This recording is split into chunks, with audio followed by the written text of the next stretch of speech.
বিসমিল্লাহির রহমানির রহিম। দোসাইদ একে স্কুল অ্যান্ড কলেজের একাদশ শ্রেণীর শিক্ষার্থীবৃন্দ সবাইকে আসসালামু আলাইকুম। আশা করি সবাই ভালো আছো। আজকে আমি তোমাদের পড়াবো অর্থনীতি দ্বিতীয় পত্র, বাংলাদেশের অর্থনীতির পরিচয় চ্যাপ্টারে বাংলাদেশের অর্থনীতির বৈশিষ্ট্য।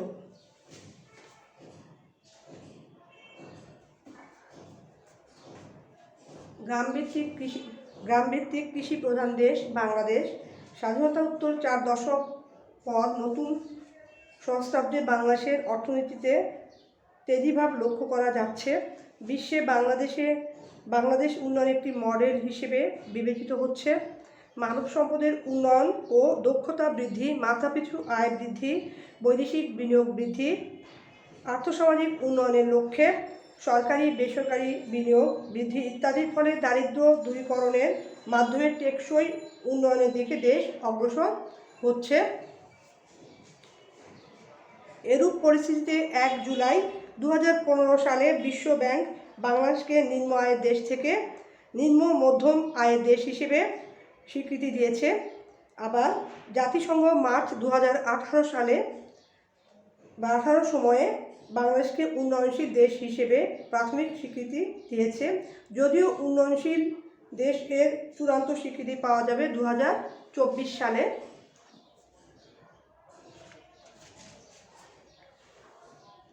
বাংলাদেশের বর্তমান অর্থনৈতিক অবস্থা। কৃষির অবদান। কৃষি বাংলাদেশের অর্থনীতির একক বৃহত্তম খাত। 2016-17 সালের হিসাব অনুযায়ী মোট দেশজ উৎপাদনে সার্বিকভাবে কৃষিখাতে অর্থাৎ ফসল, প্রাণী সম্পদ, মৎস্য সম্পদ ও বনজ সম্পদ সমন্বিত অবদান শতকরা ছিল প্রায় 14.73 ভাগ।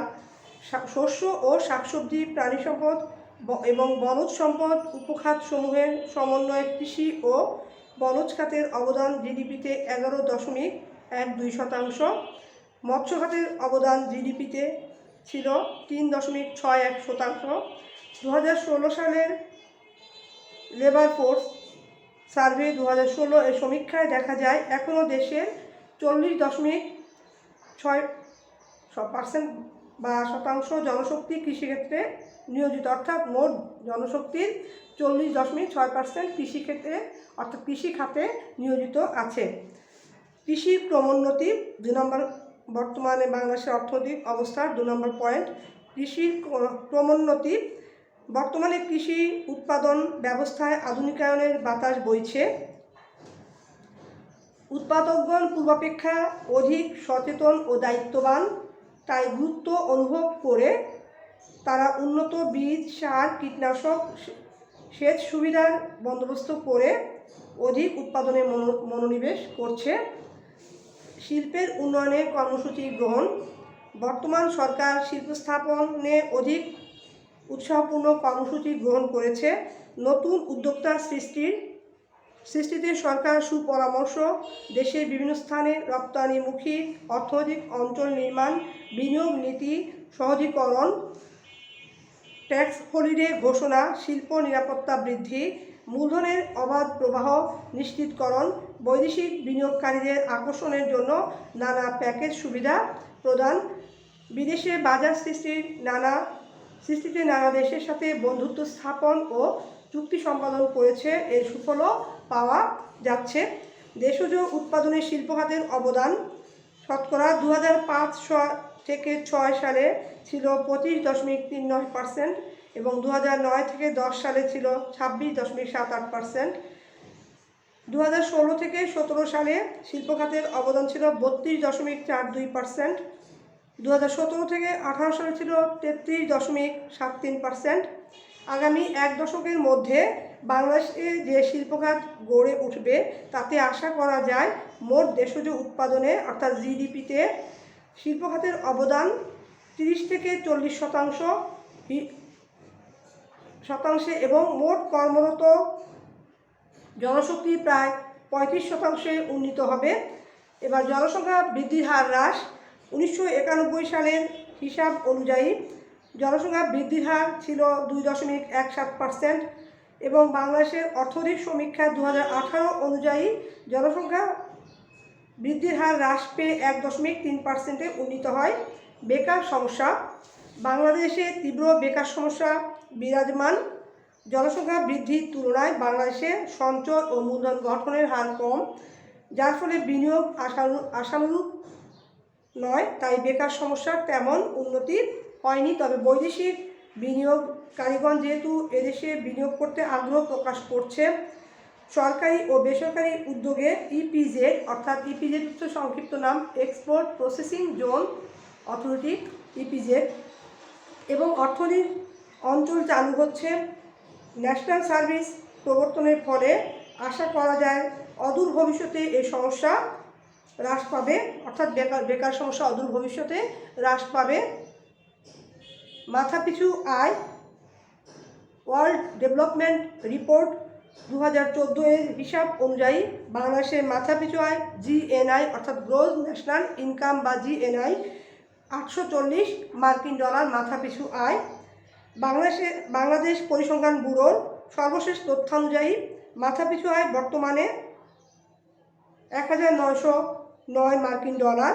মাথাপিছু আয়ের প্রবাহ চিত্র হলো মাথাপিছু 1972 সালে ছিল 50 থেকে 70, আর 2000 থেকে 2001 সালে 374, 2005 এটা মার্কিন ডলারে, 2005 থেকে 2006 সালে ছিল $476, 2015 থেকে 2016-তে ছিল $1465, 2016 থেকে 2017 সালে ছিল $1610, 2017 থেকে 2018 সালে ছিল $1752, আর 2018 থেকে 19 সালে $1909 মাথাপিছু আয়। তারপর জীবনযাত্রার মান পূর্বাপেক্ষা উন্নত হয়েছে। বাংলাদেশের অর্থনৈতিক সমীক্ষা 2016 এর হিসাব অনুযায়ী জীবনযাত্রার মান পূর্বের চেয়ে উন্নত হওয়ায় প্রত্যাশিত গড় আয়ুষ্কাল বৃদ্ধি পেয়ে পুরুষ 70.3, মহিলা 72.9 ও উভয় 71.6 বছর হয়েছে। নিরাপদ সুপেয় টিউবওয়েলের পানি গ্রহণকারী হলো 98%। সাক্ষরতার হার 71%। পরিসংখ্যানতে 1971 সালে বাংলাদেশের মানুষের গড় আয়ু ছিল 44 থেকে 45 বছর, 71 সালে ছিল গড় আয়ু। আর গত 45 বছরে বাংলাদেশের মানুষের গড় আয়ু বেড়েছে 26 থেকে 27 বছর। এই একই সময়ে বৈশ্বিক গড় আয়ু বেড়েছে মাত্র 12 বছর, 59 থেকে 71 বছর, এবং দক্ষিণ এশিয়ার গড় আয়ু বেড়েছে মাত্র 13 বছর, 53 থেকে 66 বছর। 2015 সালের হিসাব অনুযায়ী গড় আয়ু মালদ্বীপ 78.5 বছর, শ্রীলঙ্কায় 74.9 বছর, ভারতে হলো 68.3 বছর, ভুটান 69.8 বছর, নেপাল 69.2 বছর, পাকিস্তান 66.4 বছর, এবং আফগানিস্তানের সর্বনিম্ন হলো 60 বছর গড় আয়ু। এটা বিশ্ব ব্যাংকের প্রথম আলো 6 নভেম্বর 2017 সালে পত্রিকার হিসেব অনুযায়ী। গড় আয়ু বৃদ্ধির ক্ষেত্রে দেশের সার্বিক উন্নয়নের মাধ্যমে মানব কল্যাণ বৃদ্ধির বিষয়টি জড়িত। এর মধ্যে মাথাপিছু আয় বৃদ্ধি, দারিদ্র্য পরিস্থিতির ঈর্ষণীয় উন্নয়ন, শিক্ষা ও স্বাস্থ্যসেবার দৃশ্যমান উন্নতি, নারীর ক্ষমতায়ন, দেশের অবকাঠামো উন্নয়ন, স্বাস্থ্য বিষয়ে জনসচেতনতা বৃদ্ধি ইত্যাদি বিষয়গুলোর অগ্রগতি প্রয়োজন। প্রাকৃতিক ও মানব সম্পদের ব্যবহার বৃদ্ধি। বর্তমানে প্রাকৃতিক সম্পদ আবিষ্কার ও ব্যবহার পূর্বাপেক্ষা বৃদ্ধি পেয়েছে। তৈল, গ্যাস ও খনিজ সম্পদের সমৃদ্ধ বাংলাদেশ নামটি পৃথিবীতে যথেষ্ট সুনাম ও পরিচিতি লাভ করেছে। বর্তমানে প্রাকৃতিক গ্যাস বাংলাদেশের মোট বাণিজ্যিক জ্বালানি ব্যবহারের শতকরা 72% পূরণ করে। এছাড়া মানব সম্পদ উন্নয়নের লক্ষ্যে শিক্ষা, স্বাস্থ্য ও পরিবার কল্যাণ, নারী ও শিশু উন্নয়ন, যুব ও ক্রীড়া উন্নয়ন সহ বিভিন্ন কর্মক্ষেত্রে সরকারি ও বেসরকারিভাবে বিভিন্ন উদ্যোগ গ্রহণ করা হয়। বিনিয়োগযোগ্য পুঁজি প্রবাহ বৃদ্ধি। বাংলাদেশে বিনিয়োগের পরিমাণও উন্নত দেশের তুলনায় অনেক কম।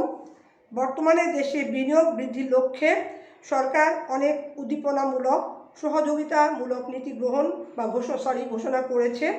এর ফলে দেশি ও বিদেশি বিনিয়োগকারীগণ আকর্ষিত হয়ে বিনিয়োগের পরিমাণ বৃদ্ধি করেছে। 1995-96 অর্থ বছরের মোট বিনিয়োগের হার ছিল জিডিপির 19.99%।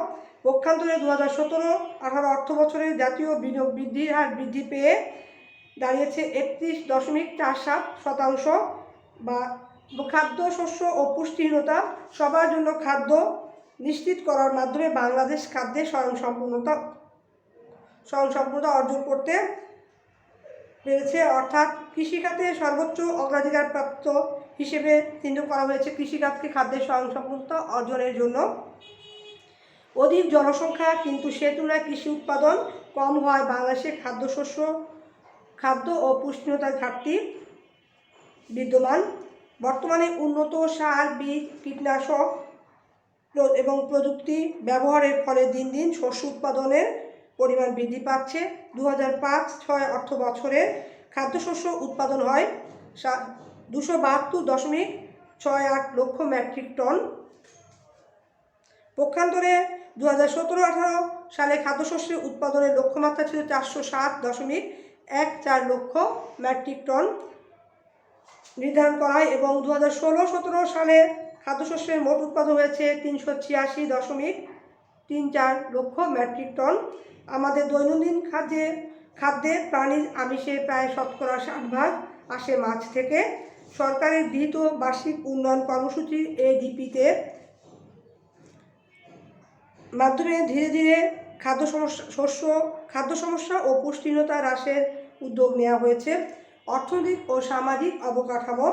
বাংলাদেশের অর্থনৈতিক ও সামাজিক অবকাঠামো উন্নয়ন ধীরে ধীরে প্রসার লাভ করছে। বৈদেশিক বাণিজ্যের পূর্বে প্রচুর ঘাটতি ছিল, তো বর্তমানে বিভিন্ন বন্ধু দেশে আমাদের দেশের পণ্যদ্রব্যের রপ্তানি বৃদ্ধি পাবার কারণে বাণিজ্য ঘাটতি হ্রাস পেয়েছে। তবে এখনও বৈদেশিক বাণিজ্য আমাদের অনুকূলে আসেনি, অর্থাৎ রপ্তানিতে আমদানি পরিমাণটাই বেশি হচ্ছে বলে বৈদেশিক বাণিজ্যের ঘাটতির পরিমাণও বেশি। বৈদেশিক সাহায্যের উপর নির্ভরশীলতা 1973 থেকে 78 সাল পর্যন্ত। বর্তমানে বৈদেশিক সাহায্যের উপর নির্ভরশীলতা হ্রাস পাচ্ছে। প্রথম পঞ্চবার্ষিক পরিকল্পনা হয়েছে 1973 থেকে 78 সালে। অভ্যন্তরীণ সম্পদের যোগান ছিল 23 ভাগ এবং চতুর্থ পঞ্চবার্ষিক পরিকল্পনায় 1990 থেকে 95 অভ্যন্তরীণ সম্পদের সমাবেশ করা হয় 48 ভাগ। পঞ্চম পঞ্চবার্ষিক পরিকল্পনায় 1997 থেকে 2002 অভ্যন্তরীণ সম্পদের সমাবেশ ধরা হয় 61.4%। অর্থাৎ বৈদেশিক সাহায্যের উপর নির্ভরশীলতা ক্রমান্বয়ে হ্রাস পাচ্ছে। এটিকে নিজস্ব উৎসের উপর অধিক নির্ভরতার ইতিবাচক অগ্রগতি হিসেবে চিহ্নিত করা যায়।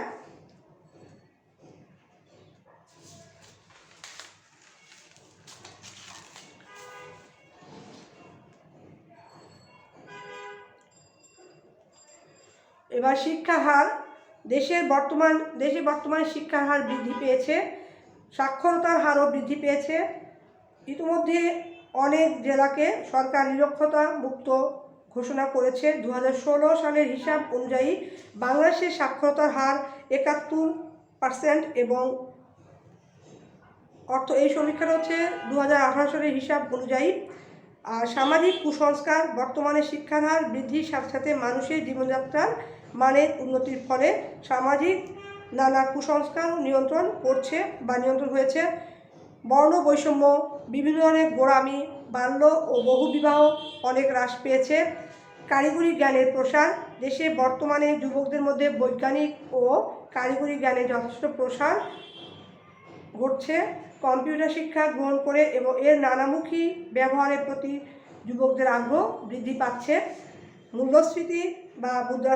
মুদ্রাস্ফীতির সাথে দেশের সামগ্রিক অর্থনৈতিক কর্মকাণ্ডের একটা ঘনিষ্ঠ সম্পর্ক বিদ্যমান। গত 2013 থেকে 14 অর্থবছরের বার্ষিক গড় মূল্যস্ফীতি ছিল 7.35%। উন্নত অর্থনীতির দেশসমূহে অর্থনৈতিক পরিস্থিতির উন্নতির প্রেক্ষিতে এ সময় খাদ্য মূল্যস্ফীতির গতি কিছুটা ঊর্ধ্বগতি হলেও খাদ্য বহির্ভূত অর্থাৎ খাদ্য যেটা বাইরের দ্রব্য মূল্যস্ফীতির প্রবণতা নিম্নমুখী ছিল।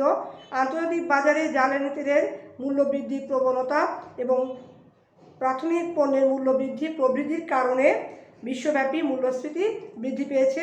মূলত খাদ্য মূল্যস্ফীতি বৃদ্ধি পাওয়ায় বার্ষিক গড় মূল্যস্ফীতি ফেব্রুয়ারি 2018 শেষে দাঁড়িয়েছে 5.63%। তবে মূল্যস্ফীতি সহনীয় পর্যায়ে রাখার জন্য বাংলাদেশ ব্যাংক ও সরকার নানামুখী পদক্ষেপ গ্রহণ ও বাস্তবায়ন করছে। তারপর হচ্ছে পরিকল্পনা। সরকার দেশের উন্নয়নের জন্য দেশপ্রেমিক ও দক্ষ পরিকল্পনা প্রণয়নকারীদের সাহায্যে সঠিক বাস্তবায়ন অনুযায়ী পরিকল্পনা গ্রহণ ও বাস্তবায়ন সরকারি ও বেসরকারি পর্যায়ে সুষ্ঠু সমন্বয় সাধন করছে। প্রাকৃতিক দুর্যোগ 1988 থেকে 98, 2004-এর বন্যা এবং 2007 সালের দুবার উপর্যুপরি বন্যা ও ঘূর্ণিঝড় সিডর, 2009 সালে দক্ষিণাঞ্চল ঘূর্ণিঝড় আইলা প্রভৃতি প্রাকৃতিক দুর্যোগ দেশের জনগণ সাহসিকতার সাথে মোকাবিলা করেছে। সম্প্রতি 2019 সালের 3 মে ঘূর্ণিঝড় ফণী দেশের জনগণ সাহসিকতার সাথে মোকাবিলা করেছে। দুর্যোগ মোকাবিলায় নিজস্ব সম্পদের উপর নির্ভরশীলতা বৃদ্ধি পেয়েছে। দক্ষ উদ্যোক্তা সৃষ্টি। বর্তমানে আমাদের উৎপাদিত অনেক পণ্যদ্রব্য বিশ্ববাজারে প্রবেশ করেছে।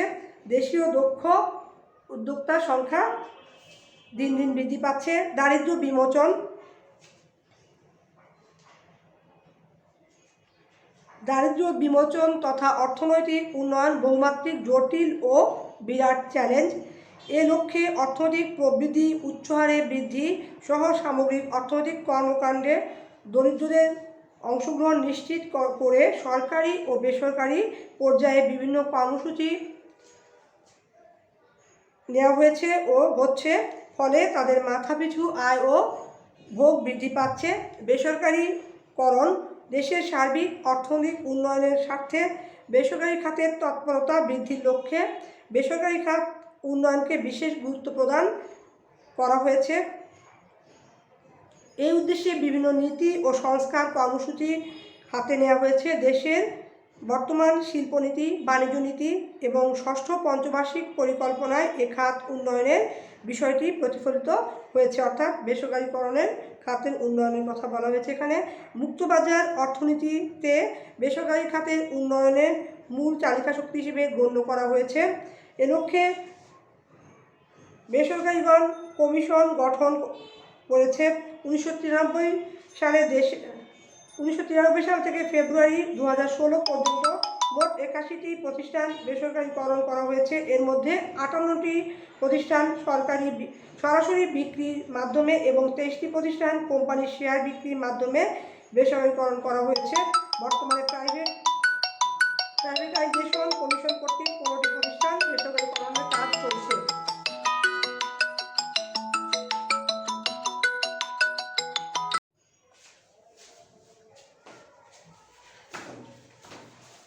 সরি, মাঝখানে একটা ফোন আসছিল তাই থেমেছি।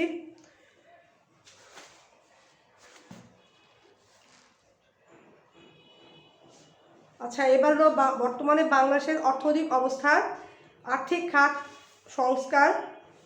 দেশের অর্থনৈতিক কর্মকাণ্ডে বার্ষিক আর্থিক খাতের অধিকতর কার্যকর ভূমিকা নিশ্চিত করার লক্ষ্যে 1996 সালের ডিসেম্বরে সমাপ্ত আর্থিক খাত সংস্কার কর্মসূচির আওতায় গৃহীত পদক্ষেপসমূহ বাস্তবায়ন 2001 থেকে 2002 অর্থবছরে অব্যাহত ছিল।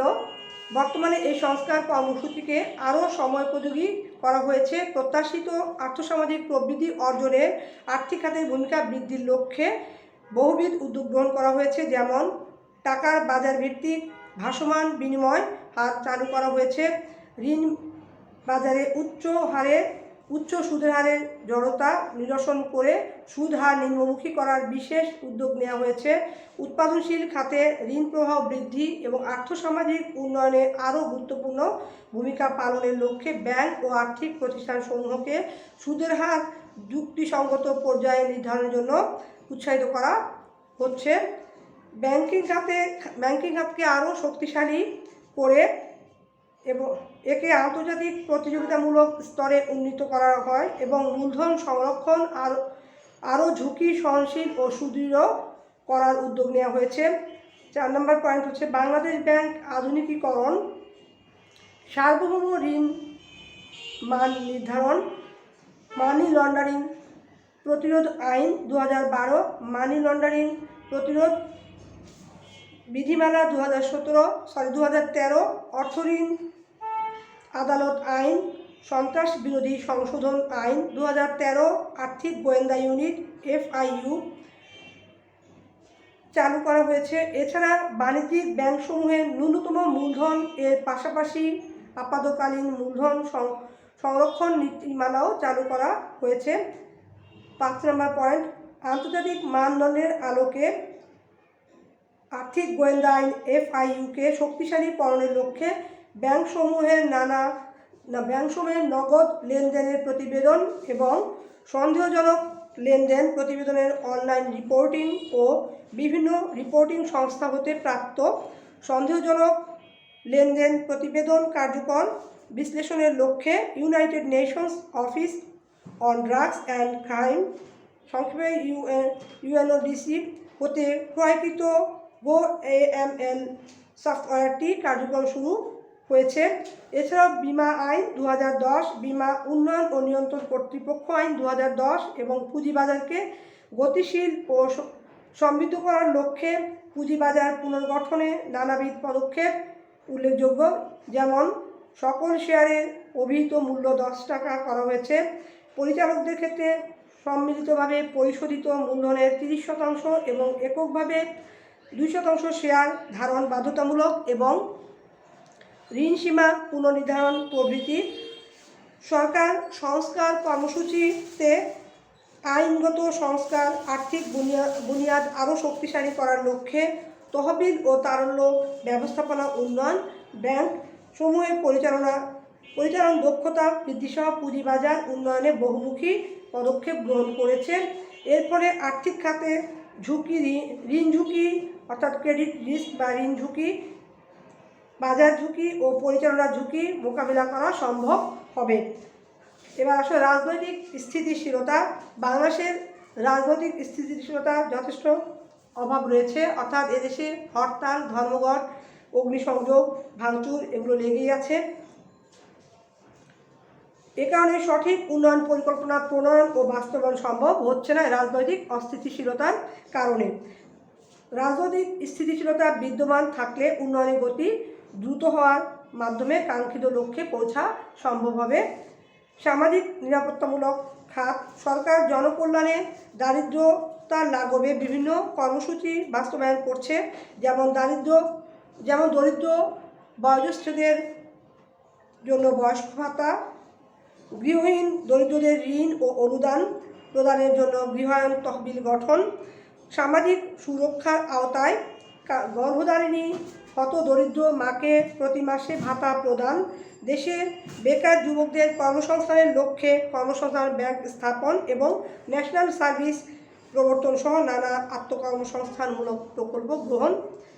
এছাড়াও বিধবা ও স্বামী পরিত্যক্তা মহিলাদের জন্য দুস্থ মহিলা ভাতা, দরিদ্র জনগণের জন্য গৃহায়ন কর্মসূচি, আশ্রয়ন আবাসন প্রকল্প, এসিডদগ্ধ ও শারীরিক প্রতিবন্ধীদের জন্য বিশেষ কার্যক্রম, ক্ষুদ্র ঋণ কর্মসূচি, অসচ্ছল মুক্তিযোদ্ধা ও তাদের পোষ্যদের জন্য প্রশিক্ষণ কর্মসূচি, পথশিশু, এতিম শিশুদের উন্নয়নে তহবিল বরাদ্দ, ভিক্ষুক পুনর্বাসন ও কর্মসংস্থানমূলক প্রকল্প গ্রহণ, ঘরে ফেরা কর্মসূচি, খাদ্য নিরাপত্তা কর্মসূচি, প্রাকৃতিক দুর্যোগজনিত ঝুঁকি মোকাবিলা এবং দরিদ্র ও নিম্ন আয়ের জনগণের মাঝে রেশনিং প্রথা প্রভৃতি সরাসরি দারিদ্র্য বিমোচনে সামাজিক নিরাপত্তামূলক উদ্যোগ হিসেবে বিবেচিত। এ হলো বাংলাদেশের বর্তমান অর্থনৈতিক অবস্থা বা বাংলাদেশের অর্থনীতির বৈশিষ্ট্য আলোচনা করলাম। তাহলে আমরা উপসংহারে বলতে পারি এসব আলোচনার প্রেক্ষিতে গত 4 দশকে বাংলাদেশের কৃষি জমির পরিমাণ হ্রাস পেলেও ফলন অনেক বেড়েছে। জনসংখ্যা অনেক বাড়লেও মাথাপিছু আয়, গড় আয়ু, জীবনযাত্রার মান, শিল্পোন্নয়ন অনেক বৃদ্ধি পেয়েছে, বেকারত্ব হ্রাস পেয়েছে, শিক্ষার হারও বৃদ্ধি পেয়েছে। দেশজ উৎপাদনে শিল্প ও সেবা খাতের অবদান কৃষি অপেক্ষা বৃদ্ধি পেয়েছে। অর্থাৎ বাংলাদেশের অর্থনীতি স্থবির নয়, আবার উন্নত নয়। অর্থাৎ আমরা উন্নয়নশীল দেশ কাকে বলি? যেসব দেশের জনসংখ্যা প্রাকৃতিক সম্পদগুলোকে কাজে লাগিয়ে অর্থনৈতিক উন্নয়নের চেষ্টা চলছে, সেই সব দেশকে বলা হয় উন্নয়নশীল দেশ। অর্থাৎ সেই দৃষ্টিকোণ থেকে আমাদের বাংলাদেশকে আমরা উন্নয়নশীল দেশ হিসেবে গণ্য করতে পারি। আর উন্নত দেশ বলা হয় যেসব দেশের প্রাপ্ত সম্পদগুলোকে কাজে লাগিয়ে অর্থনৈতিক উন্নয়নের চেষ্টা করছে না বা স্থির অবস্থা আছে, তাকে বলা হয় অনুন্নত, বা উন্নয়নের গতি স্থবির, তাকে বলা হয় অনুন্নত দেশ। আর উন্নত দেশ হচ্ছে যেসব দেশের মাথাপিছু আয়, জীবনযাত্রার মান উন্নত, শিল্পের ক্রমান্বয়ে অগ্রগতি চলছে, শিক্ষার আরও বেশি, সেসব দেশকে বলা হয় উন্নয়নশীল দেশ। তাহলে এবার দেশজ উৎপাদনের শিল্প ও সেবা খাতের অবদান কৃষি অপেক্ষা বৃদ্ধি পেয়েছে। অর্থাৎ বাংলাদেশের অর্থনীতি এখন স্থবির নয়, আমরা বাংলাদেশের অর্থনীতিকে উন্নয়নশীল অর্থনীতি বা উন্নয়নশীল দেশ হিসেবে গণ্য করতে পারি। গতিশীল কর্মসূচি গ্রহণ ও বাস্তবায়ন হচ্ছে বর্তমানে, তাই বলা যায় বাংলাদেশের অর্থনীতির অবকাঠামো পরিমাণগত ও গুণগত কাঙ্ক্ষিত অর্থনৈতিক পরিবর্তন সাধিত হচ্ছে। এ কারণে বাংলাদেশকে উন্নয়নশীল দেশ বলাই অধিক যুক্তিযুক্ত। এখন যদি পরীক্ষায় অনেক সময় প্রশ্ন থাকে, উদ্দীপক দেওয়া থাকে যে এক্স একটি দেশ, এরকম দেওয়া থাকবে, দেশটির অর্থনৈতিক অবস্থা যেমন বললো শিক্ষার হার, মাথাপিছু আয়, জীবনযাত্রার মান, মূলধন গঠনের হার, দারিদ্রতা বিদ্যমান রয়েছে। এখন দেশটির প্রশ্ন থাকলো ক নম্বরে জ্ঞানমূলক প্রশ্ন থাকবে যে দেশটির অর্থনৈতিক উন্নয়ন, অর্থনৈতিক প্রাকৃতিক সম্পদকে কাজে লাগিয়ে অর্থনৈতিক উন্নয়নের প্রচেষ্টা অব্যাহত আছে থাকলো, তখন বলা হলো উন্নয়নশীল দেশ কাকে বলে। তারপর দেওয়া হলো বাংলাদেশকে মানে কেন বৈদেশিক জাহাজের উপর নির্ভরশীল বা নির্ভর করতে হচ্ছে কেন। তারপর গ নম্বর প্রয়োগমূলক প্রশ্ন থাকলো যে এক্স দেশটির অর্থনৈতিক অবস্থা কীরূপ বিশ্লেষণ করো বা ব্যাখ্যা করো। তখন আমরা এই বৈশিষ্ট্যগুলো বর্ণনা করে বৈশিষ্ট্য আলোকে শেষে সর্বশেষে বলবো যে এই যে দেশটির অর্থনৈতিক অবস্থা উন্নয়নশীল দেশের আওতাভুক্ত। তারপর যদি প্রশ্ন থাকে উচ্চতর দক্ষতা, উদ্দীপকের আলোকে দেশটির প্রকৃত অর্থনৈতিক অবস্থা বিশ্লেষণ করো, বা এর থেকে উত্তরণের উপায় বা কীভাবে এই অর্থনৈতিক অবস্থা উন্নয়ন করা সম্ভব বিশ্লেষণ করো, তখন সেটা আলোচনা করবে। এবার আমরা বাংলাদেশের অর্থনৈতিক গতিধারা বা বাংলাদেশের অর্থনীতি কীভাবে বা কোন গতিতে চলছে, কী ধারায়, সেটা আলোচনা করব। বাংলাদেশের অর্থনীতির গতিধারা।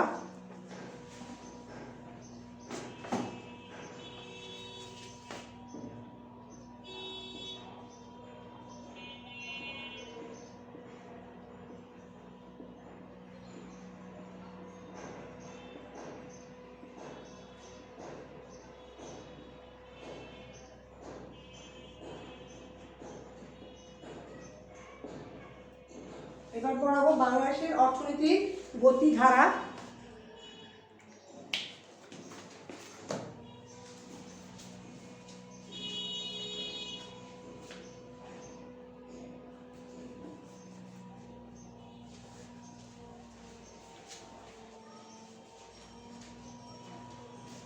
বাংলাদেশের অর্থনৈতিক গতিধারা বা dynamic trend of Bangladesh economy. স্বাধীনতার ঠিক পরপরই দেশের অর্থনীতি কেমন ছিল? 1972 সালের 25 ডিসেম্বর বিশ্বব্যাংক একটি রিপোর্ট করেছিল যা হলো সবচেয়ে ভালো পরিস্থিতিতেও বাংলাদেশের উন্নয়ন সমস্যাটি অত্যন্ত জটিল। এখানকার মানুষ অত্যন্ত দরিদ্র, মাথাপিছু আয় কম, আর 50 থেকে $70 এর মধ্যে, যা গত 20 বছরেও বাড়েনি। জনসংখ্যার প্রবল আধিক্য এখানে। প্রতি বর্গ কিলোমিটারে 1400 মানুষ বাস করে। তাদের এটা হলো 1972 সালের 25 ডিসেম্বরের বিশ্বব্যাংকের রিপোর্ট অনুযায়ী বাস করে। তাদের জীবনের আয়ুষ্কাল অনেক কম। এখনও তা 50 বছরের নিচে। বেকারত্বের হার ছিল 25 থেকে 30% মধ্যে, এবং জনসংখ্যার বড় অংশই ছিল অশিক্ষিত 1972 সালের 25 সেপ্টেম্বরের বিশ্বব্যাংকের রিপোর্ট অনুযায়ী। নরওয়ের বিখ্যাত অর্থনীতিবিদ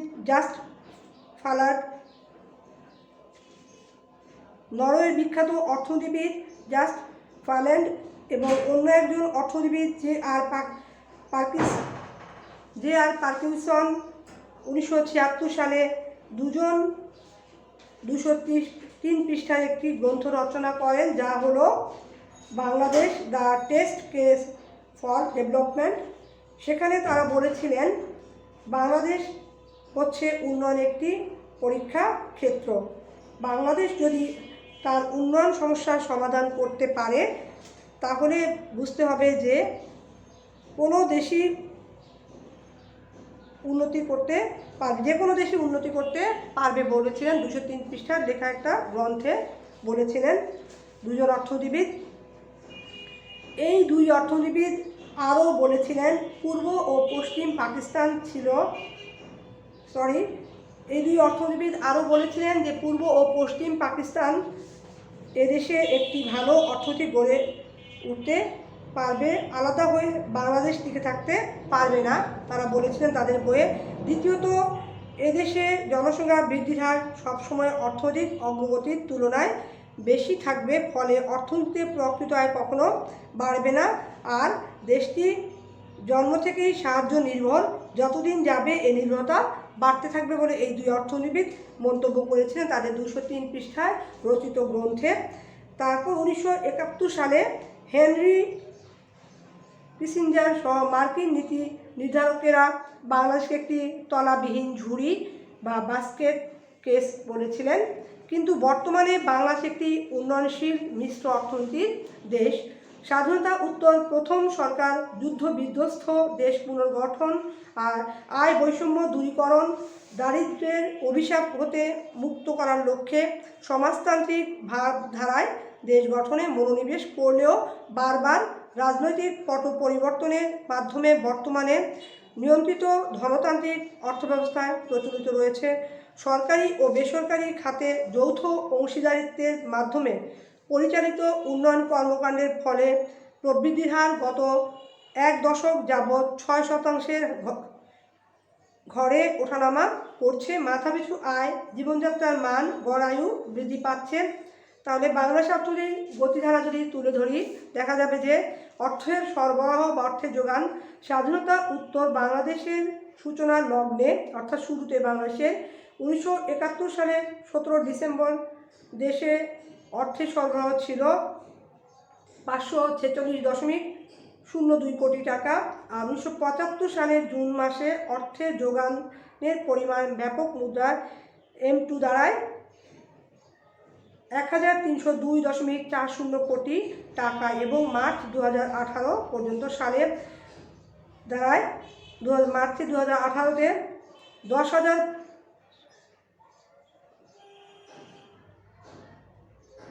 1,54,113 কোটি টাকা দাঁড়ায়।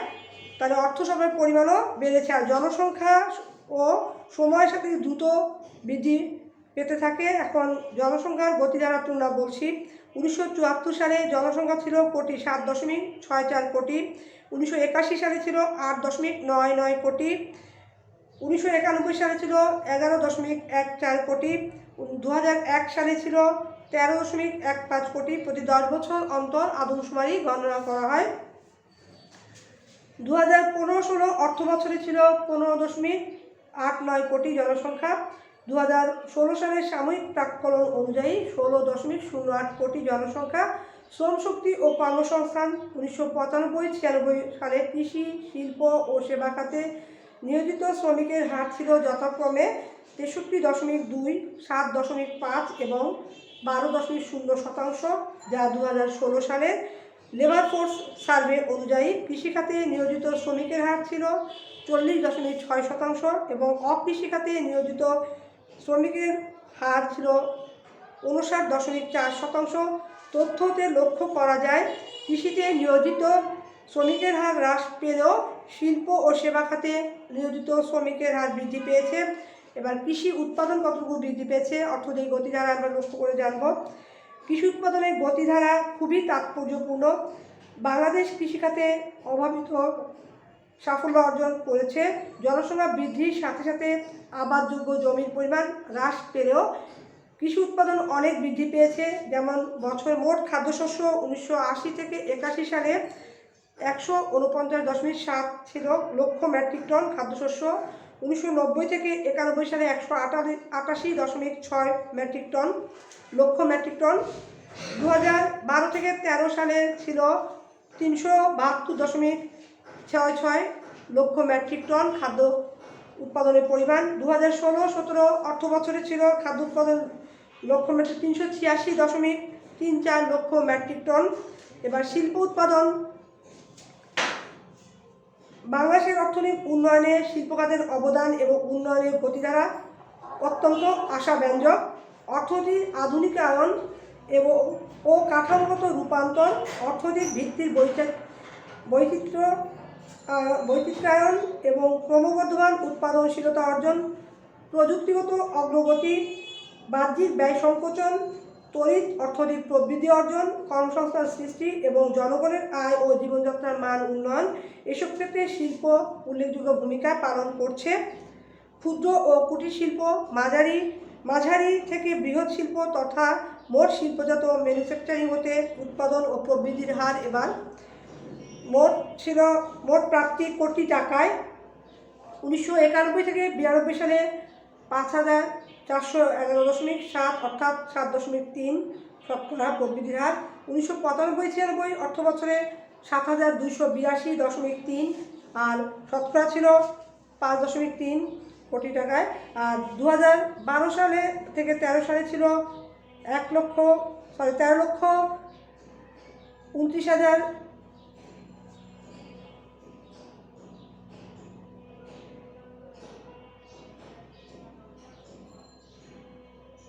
1,32,994.1 লক্ষ মেট্রিক টন 1 লক্ষ টন ছিল। উৎপাদন ও প্রবৃদ্ধির হার ছিল মোট কোটি টাকা। এখানে প্রবৃদ্ধির হার শিল্প খাতে 10.31 এবং 2016-17 অর্থ বছরে 1,97,765.3 কোটি টাকা এবং প্রবৃদ্ধির হার ছিল 10.97।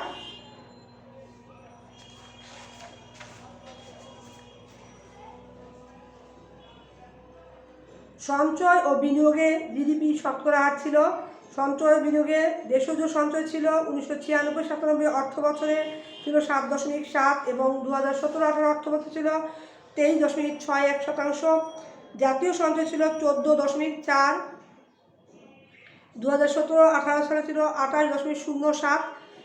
মোট বিনিয়োগ ছিল 17.4 এবং 17-18 সালে ছিল 31.47 মোট বিনিয়োগের পরিমাণ। সরকারি বিনিয়োগের পরিমাণ ছিল 1996 থেকে 97 সালে ছিল 6.5 এবং 17-18 সালে ছিল 8.22। বেসরকারি বিনিয়োগ ছিল 2096 থেকে 97 সালে 10.9, এটা শতকরা হিসেবে জিডিপি। তারপর 2017-18 অর্থ বছরে ছিল 23.25। গত 1.5 দশকে অভ্যন্তরীণ ও জাতীয় সঞ্চয় এবং বিনিয়োগ বৃদ্ধি পেয়েছে। এক্ষেত্রে সরকারি খাত অপেক্ষা বেসরকারি খাতের অবদান ছিল বেশি। অর্থনৈতিক খাত। এবার আসো প্রকৃত জিডিপি ও প্রবৃদ্ধির হার।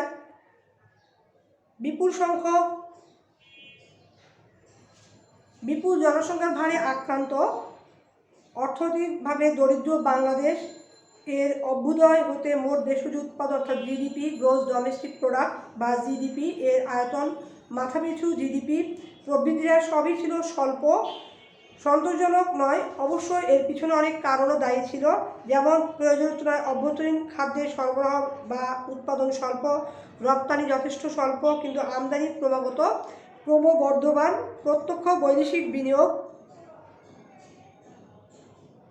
আকর্ষণে ব্যর্থ, ত্রুটিযুক্ত ব্যাংকিং ব্যবস্থায় উচ্চ ও চক্রবৃদ্ধি সুদের হার, রাষ্ট্রীয় প্রতিষ্ঠানসমূহ ক্রমাগত লোকসানের ভারে, শৃঙ্খলার চরম অবনতি, শিক্ষার অভাব এবং বেকারত্ব, উপযুক্ত শিক্ষার প্রসার ও বিনিয়োগ অনুকূল পরিবেশ প্রতিষ্ঠা ও মোট দেশজ উৎপাদন জিডিপি বৃদ্ধির মাধ্যমে উল্লিখিত সমস্যা সমেত অর্থাৎ যে সমস্যাগুলো বলা হলো বাংলাদেশের অর্থনৈতিক গতিধারায় তীব্রতা হ্রাস এবং সমাধান করা সম্ভব। এবার বিদ্যুৎ উৎপাদনের ক্ষেত্রে অবদান বলছি। 1997 সালে বিদ্যুৎ উৎপাদন ক্ষমতা ছিল 2908 মেগাওয়াট, উৎপাদন হতো মাত্র 1600 থেকে 1800 মেগাওয়াট। আর 2017-18 অর্থ বছরে ফেব্রুয়ারি 2018 পর্যন্ত এই ক্ষমতা বৃদ্ধি পেয়ে সরকারি খাতে 7701 মেগাওয়াট আর বেসরকারি খাতে 5485 মেগাওয়াট বিদ্যুৎ উৎপাদন হয় এবং 660 মেগাওয়াট বিদ্যুৎ আমদানি সহ মোট স্থাপিত উৎপাদন ক্ষমতা হয় 16,046 মেগাওয়াটে দাঁড়িয়েছে। এ পর্যন্ত সর্বোচ্চ 10,084 মেগাওয়াট 19 মার্চ 2018 পর্যন্ত বিদ্যুৎ উৎপাদন ক্ষমতা বা উৎপাদন করা সম্ভবপর হয়েছে। গ্যাস ও জ্বালানি। প্রাকৃতিক গ্যাস বাংলাদেশের একটি অন্যতম গুরুত্বপূর্ণ জ্বালানি সম্পদ। দেশে মোট প্রাকৃতিক অর্থাৎ যতটুকু গ্যাস আছে মজুদের পরিমাণ ছিল 39.9 ট্রিলিয়ন ঘনফুট বা 2018 সালে ছিল অর্থাৎ কত 39.9 ট্রিলিয়ন ঘনফুট জ্বালানি সম্পদ মজুদ আছে। এর মধ্যে উত্তোলনযোগ্য প্রমাণিত হয় 27.76 ট্রিলিয়ন ঘনফুট। ব্যবহারের পর জানুয়ারি 2018 সময়ে নিট মজুদের পরিমাণ দাঁড়ায় 12.54 ট্রিলিয়ন ঘনফুট। এছাড়াও বর্তমানে নবায়নযোগ্য জ্বালানি অর্জনের জ্বালানি নীতিমালা 2015 সালের মধ্যে মোট বিদ্যুৎ উৎপাদনের 5% এবং 2020 সালের মধ্যে তা 10% অর্জনের লক্ষ্যমাত্রা নির্ধারণ করা হয়েছে, যা সোলার, বায়োমাস এবং বায়োগ্যাস ভিত্তিক উৎপাদিত হবে। মূল্যস্ফীতি বা মুদ্রাস্ফীতি। মূল্যস্ফীতির গতিধারা সর্বদাই ছিল অনিশ্চিত। এটি অভ্যন্তরীণ ও বাহ্যিক বহুবিধ কারণে সৃষ্ট। তবে বিগত এক দশক যাবৎ মুদ্রাস্ফীতির হার সহনীয় পর্যায়ে রাখতে সক্ষম হয়েছে বাংলাদেশ।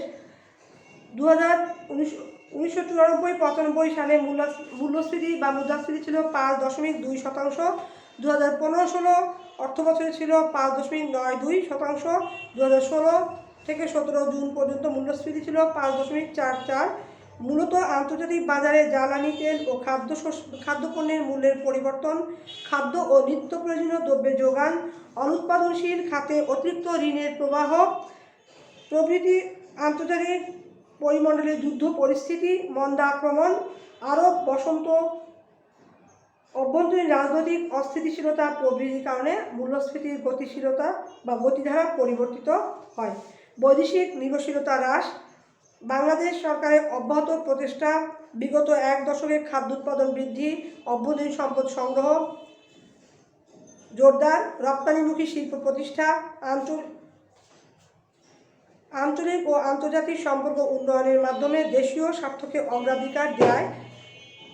পরনির্ভরশীলতা পূর্বাপেক্ষা হ্রাস পেয়েছে, রপ্তানি আয় পূর্বাপেক্ষা বৃদ্ধি পেয়েছে ও বাণিজ্য ব্যবধান হ্রাস পাচ্ছে। বার্ষিক উন্নয়ন প্রকল্পে বিদেশিদের হস্তক্ষেপ পূর্বাপেক্ষা অনেক হ্রাস পেয়েছে। দারিদ্র্যের মাত্রা। স্বাধীনতা অর্জনের পর থেকে এ পর্যন্ত এদেশের দারিদ্র্যক্লিষ্ট মানুষের জীবনযাত্রার মান উন্নয়নের জন্য সরকারের নিরন্তর প্রচেষ্টার ফলে বাংলাদেশের দারিদ্র্যের মাত্রা উল্লেখযোগ্য হারে কমেছে। ষষ্ঠ পঞ্চবার্ষিক পরিকল্পনার মধ্যমেয়াদী মূল্যায়ন প্রতিবেদন অনুযায়ী উচ্চ দারিদ্র্য রেখা ব্যবহার করে 2011 সালের দারিদ্র্যের হার 29.69% থেকে হ্রাস পেয়ে 2015 সালে 24.8% হ্রাস পেয়েছে। বিশ্বব্যাংকের ঘোষণা প্রতিবেদনে বলা হয়েছে, গত এক দশকে অর্থাৎ 2001 থেকে 2010 বাংলাদেশের দরিদ্র মানুষের সংখ্যা কমেছে প্রায় 1.5 কোটি। কিন্তু এর ঠিক আগের দশকে অর্থাৎ 1990 থেকে 2000 দরিদ্র মানুষের সংখ্যা কমেছিল মাত্র 23 লক্ষ। খানা আয় ও ব্যয় পরিমাণ 2016 ব্যয় জরিপ অর্থাৎ খানা আয় ও ব্যয় জরিপ 2016 অনুযায়ী দারিদ্র্যের ঊর্ধ্বসীমা 24.3% এবং নিম্নসীমা ছিল 12.9% জাতীয় হিসেবে। Thanks all.